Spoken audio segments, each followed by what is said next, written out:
Welcome to Align to Your Design. I'm your host, Baeth Davis. Isn't it time to wrap your business around your purpose and bring your greatest work to the world? Each week, join me as we explore various biometric tools such as human design and hand analysis and how to use them to fulfill your destiny and align to your design. We will reveal how to do the work you are designed to do rather than what you think you should do. Hi, everyone. Baeth Davis here. You are tuning in to the Align to Your Design podcast, where I interview notable, fascinating, and unusual people who I feel are aligned to their design. And I bring them to you so that you can have an experience of seeing and listening to someone who's living their purpose.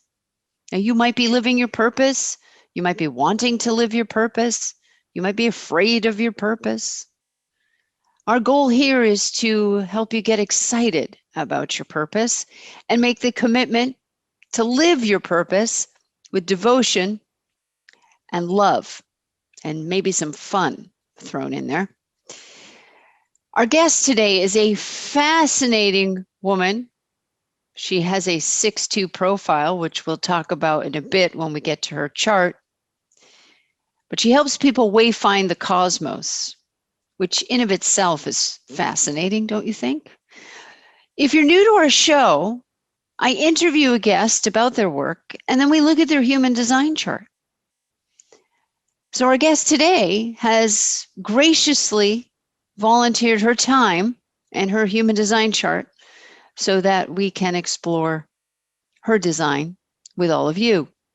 Our guest is Margi Haas, and she's a longtime entrepreneur, shamanic energy healer, psychotherapist, coach, explorer, and teacher of many cultures and spiritual traditions on and off the planet.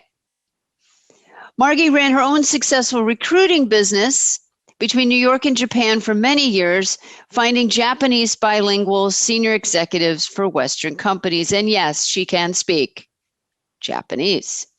Margi's work now is taking people on soul journeys of self-discovery to clear up stuck places and find deeper meaning and magic in their lives. You can find her in her private Facebook group and website, Wayfinding the Cosmos. And with that, let's bring our wonderful, fabulous guest, Margi Haas, to align to your design. Hello, Margi. Hello, Beth. It's so nice good to talk to you. Oh, I'm so happy to be with you. You're glowing today. I'm excited for our interview. All right, so you've been described as a very cosmic person. Your Facebook group is Wayfinding the Cosmos. What does Wayfinding the Cosmos mean to you? Well, wayfinding is a more traditional way of navigating. In other words, not necessarily using GPS or any of that stuff. So it really means navigating what I feel is really our full being, our eternal selves. And of course, that includes who we are talking right now, but it includes what we are eternally. And to me, that's just the way we really are. Is we're cosmic is really just looking at the bigger questions. You know, who am I? Who have I been? Where have I been? Where did I come from? Where am I going? What's the point of any of this? Is there a point to any of this?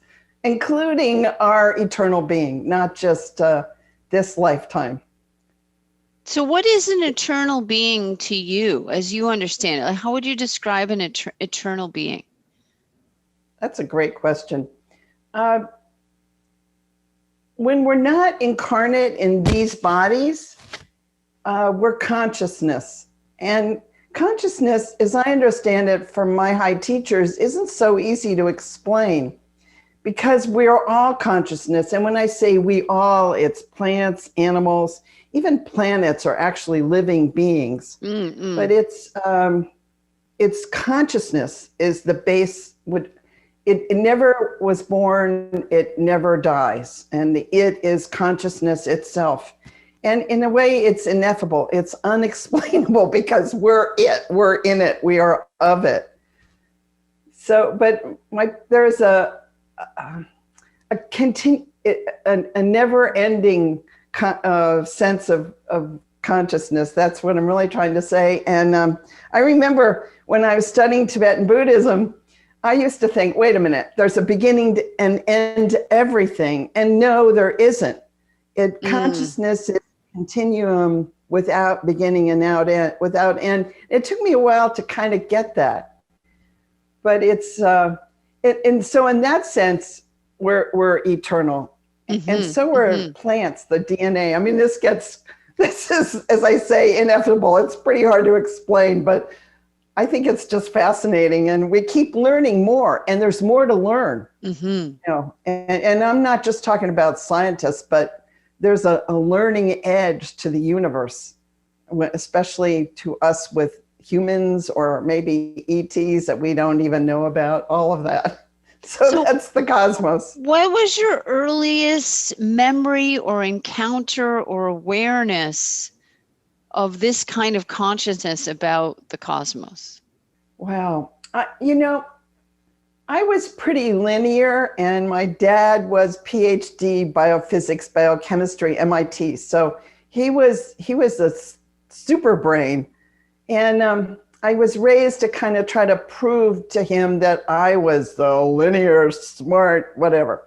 So frankly, I took the S training, and then my friends thought I was loopy. And I wasn't sure whether I was getting loopy or whether the program is loopy. So I went to do something with Elizabeth Kubler-Ross, who's this amazing healer out there person. Who's passed away, but she talked a lot about supporting people when they were dying, especially men with AIDS. That was when it was. And so I guess I was in my mid 30s, and I went to this wackadoodle weekend, and somebody started talking about reincarnation. And I just had this profound sense sitting in my chair. Oh my gosh, of course. How did I forget that? That we're all reincarnated and life goes on. Life never, it goes on for all of us. When we die, we actually, if we're smart enough, we don't even lose consciousness. It's like, oops, where did my body go? And I don't mean to make light of the soul journey of death, but anyway, that's. But where did my body go? Where did the third dimensional body go? Although, our mind and our emotions, they're not in third dimension either. So no, they're not. And DNA, crazy to say, is not entirely in this dimension. It's, and I think that's how people have memories of other times, right, and maybe other ways of being. What do you think of the concept that time, in a way, doesn't exist and everything's happening all at once simultaneously?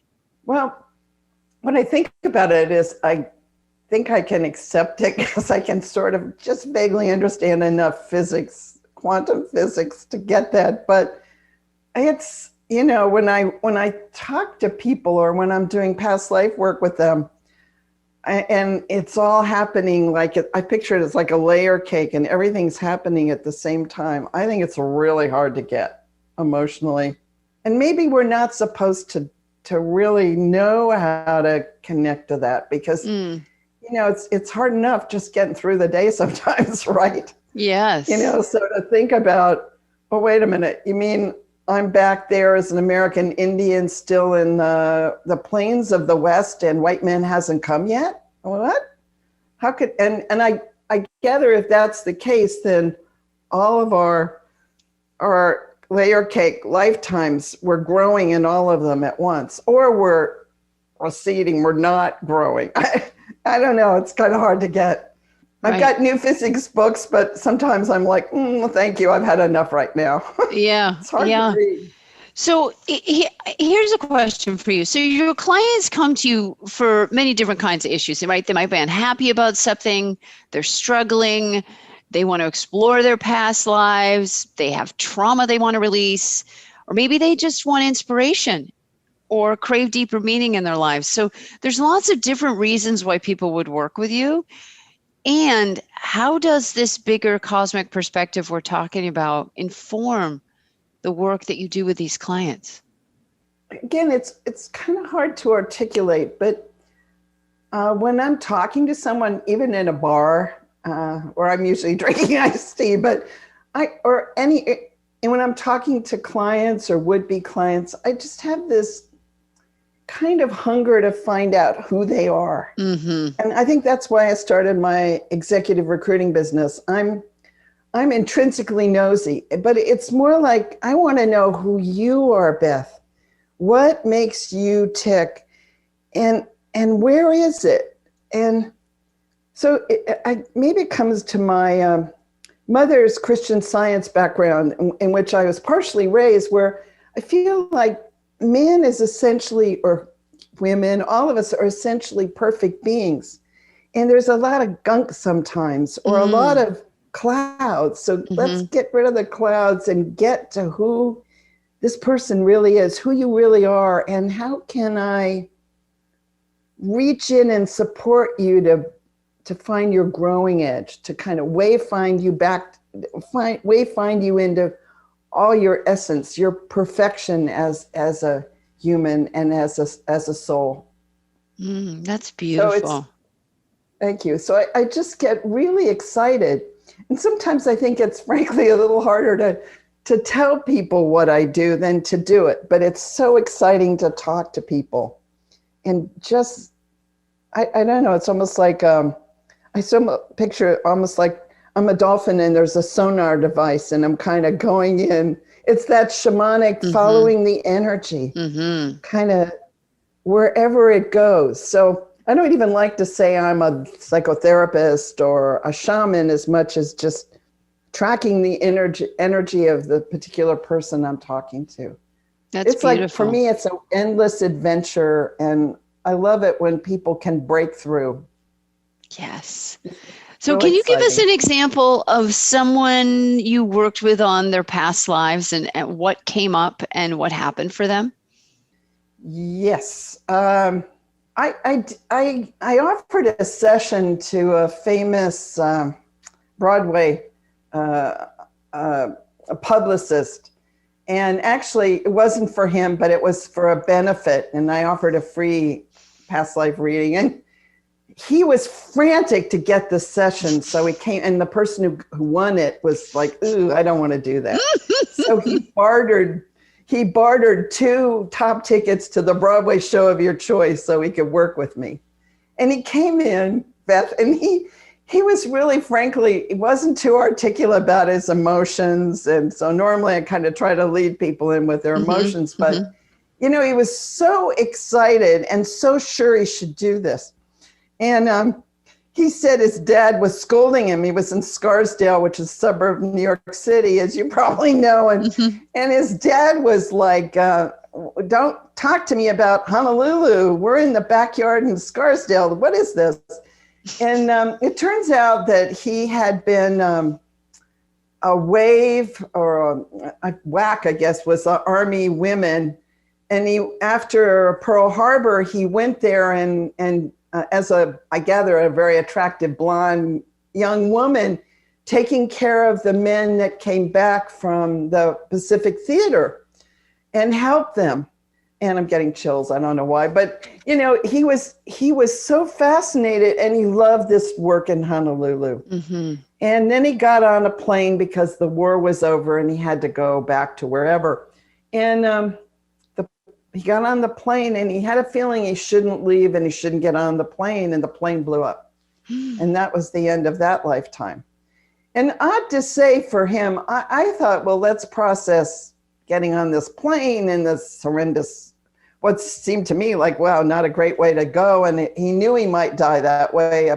I think, before he got on the plane. But no, it wasn't about that for him. He was just thrilled to find out why Honolulu, why he had this strong image of himself as this lovely young woman. And, you know, he's a gay man, and there's nothing at all wrong with that. But I think he was a little gender kind of not even, well, yeah, gender confused, or like, wow, oh, this helps me so much to know who I was before. Yeah. It's like a missing puzzle piece in Yes. self-understanding. And to me, that's the beauty of past lives. It isn't even so much to recreate them or revisit them, although that's lovely if that happens. Rather, that they can give deeper meaning and more clarity to this lifetime, to what we're here to do this lifetime, and what's led us to this lifetime. Yeah, sometimes, you know, I had another client that had, he came in and he was twitching and jumping on the sofa, and it's a long story, but it turned out that he was Chinese and forced to help the marauding Japanese army during World War II. And he hated it. So he slipped in and blew up the ammo depot of the Japanese, and he had no memory of this. So that's why the jumping, because he blew himself up in the process. But what was fascinating to me was this is horrendous and kind of, you know, really confronting death and all of that. But what made him sob on the sofa was, I said to him, Charles, do you need to be acknowledged that you did this? That it was very clear he hated the Japanese and being forced to do this. So he said yes, and he started to sob. I said, well, I'm acknowledging you for the dignity you had to take back your sense of honor and purpose, really. Mm-hmm. And he said that's what the whole session was. Nobody ever knew he did it. And of course he had the physical memories of certain things, which he immediately cleared. They went away forever. He stopped doing that. Never happened again. But the sense of like sobbing, and just feeling so, you know, so thrilled to, yes, I did that. And I'm proud of myself that I recovered my dignity. And frankly, my mind's going, really? But, you know, but it doesn't matter what I think. No. It was crucial for him. Yeah. Wow. That's a magical. Those are magical stories. Magical. So you like to say, why wait another lifetime? Will you share about where that came from and what that means to you? Sure. I do a lot of therapy and counseling, and often I weave, if people are open, I weave in past life work whenever it feels like it's important. Anyway, I was working with this client for a long time, very young woman. And frankly, she was really boring, very smart and really stuck in her head. And she kept coming in having the same recurring sort of job problems and boyfriend problems. And to be frank, maybe it's almost out of a sense of personal desperation on my part. Hey, do you really want to keep doing this? You know, do you want to have another lifetime where the boyfriends are always like, oh no, you know, and the jobs are like, oh my gosh. So she really, when I said it, she really snapped to. And she really started working on shifting who she was. And we started getting onto a much more profound level of, you know, all of that. Because there is karma. And karma is such a loaded word. Mm-hmm. Because what I really want to say about it is karma comes from us. Since we're eternal, we're eternal beings. You know, wherever we are when we die, it sort of sounds awful to say this in a way, but it feels like we put life on a hold button. Yeah. You know, I have a friend who just died, and he died because he gave up. And he was my age, but he was like, I could just see everywhere where he was giving up. And I don't want people to give up. And that's what that's karma. Like, he wasn't a mean guy. He just gave up. And that's where karma is us. And not being all we can be, or to the best that we can be before we die, or not, you know, or not. And it's not outside there. It's not like this looming thing, or God with a beard, or the goddess with wings. It's us, because really, we are God. And I don't mean that by any means in a profane or demeaning sense. We are so powerful because we're consciousness. You know, I had a dog that had a human soul. It was amazing, but that's what was very clear. Yeah. So consciousness isn't just us as humans, but I digress. It's wonderful. It's just wonderful. Well, let's have a look at your human design, shall we? Oh, great. On that note, let's have a look here. So for those of you new to Align to Your Design, I always ask the guest before they come on what their human design question is. And Margi asked about her incarnation cross. So we're going to talk about what an incarnation cross is, and Margi's in particular, and we'll tie it back to what she's been talking about because it's definitely related. Left angle cross of revolution. This is about someone who has the know-how and the answers and the resources to create a revolution, to fund a revolution even. And as you said to me, Margi, before we hopped on, right, a revolution in consciousness. In consciousness. Now, this is particularly appropriate for you because your profile is a 6-2, and there are only 12 profiles. And the 6-2, in my opinion, is the spiritual teacher. That's my shorthand name for the 6-2, is the spiritual teacher, also known as the role model hermit. So you're role modeling that 2 energy, which is the hermit that needs time alone to be naturally creative.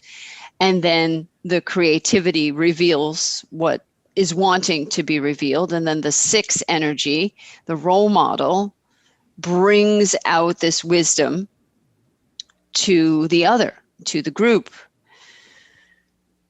It is a capacity to see what others don't, because the 6 energy is up on the roof. It's up on the roof looking down and seeing the people and the places and the things moving about. And the 2 naturally knows what to do with that information that's seen from the roof. With the left angle cross of revolution, you're here to teach people in many ways how to forgive their past transgressions. And that is your personality, son. And so you're a leader in forgiveness. And the forgiveness, like your client who needed to be acknowledged for what he'd done, that he didn't want to do, but felt he needed to do. And often that lack of forgiveness can keep the trauma intact. Yeah, it can keep it recirculating through the person's life. And what people see in you is you have this capacity to help them not feel like fools, or to be okay about feeling like a fool, and the risk attendant with being foolish. But the fool is often the wise one at the end of it all. And therein lies the paradox. So people know that they can come to you to be that fool for them, the fool on the hill, and to help them express appreciation for the risk taker within themselves, and forgiveness particularly. So it's forgiveness for the risk taking that maybe doesn't go the way we'd hoped, or was poorly thought out, or not thought out at all. It's just totally impulsive. Right? So to me, the revolution that you are providing is a revolution in cleaning up karma, because that's what 6-2s do. They're transpersonal. The personal profiles make the karma, and then the transpersonal profiles clean it up. And you are helping people to clean up their lack of forgiveness such that they can have a revolution really around their work. Around their work in the world, which is over on the design side.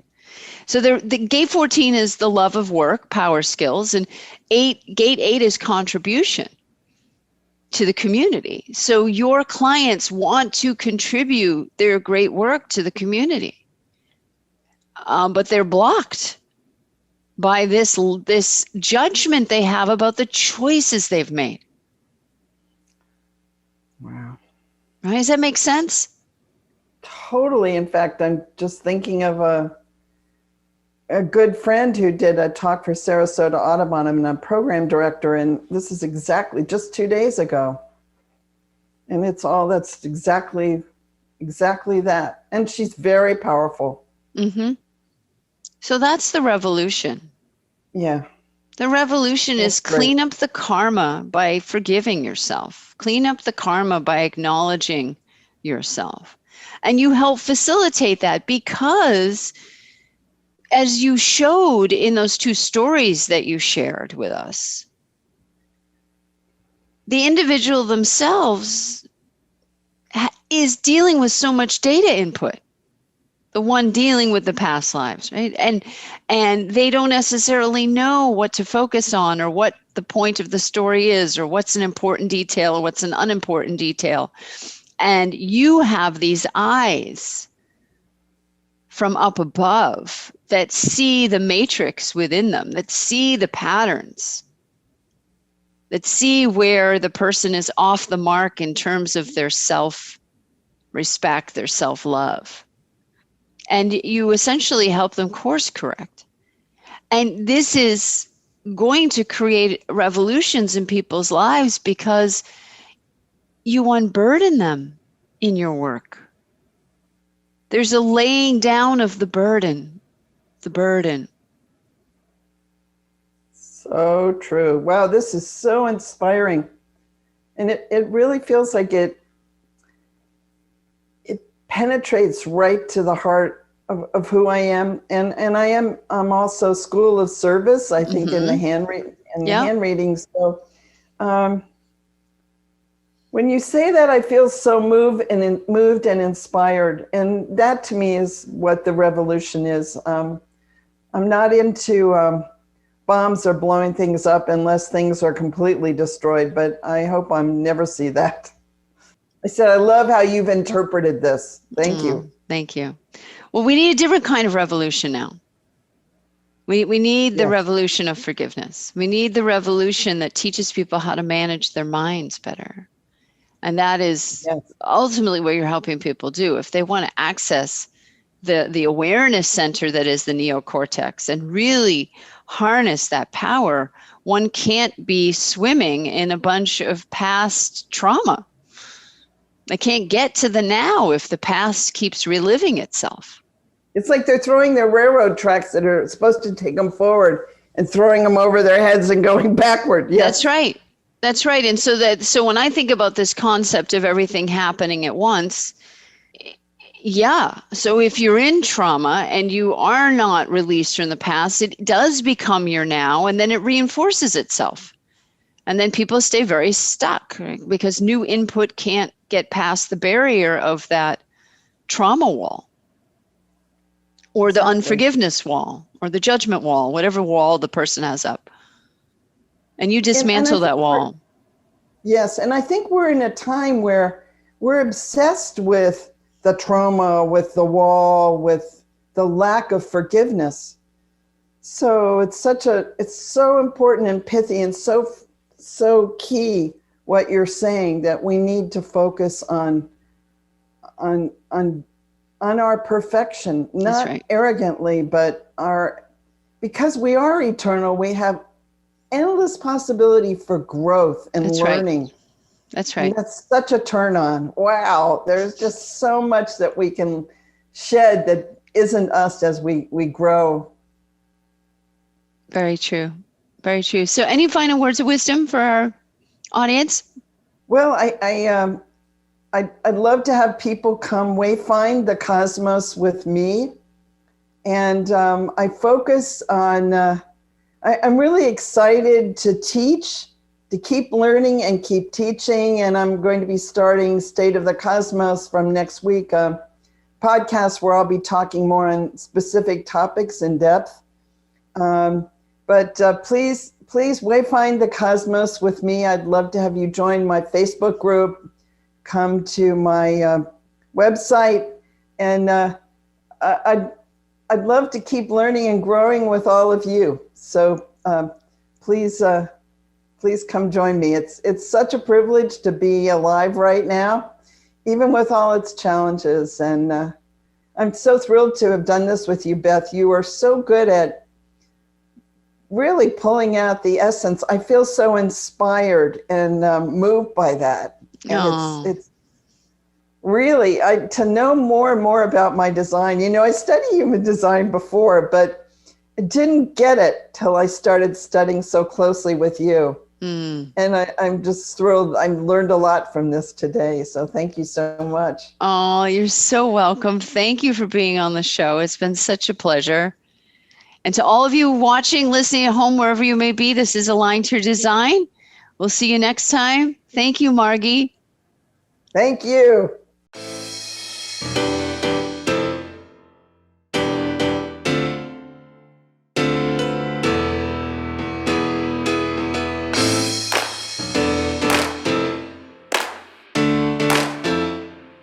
I hope you enjoyed this episode of Aligned to Your Design.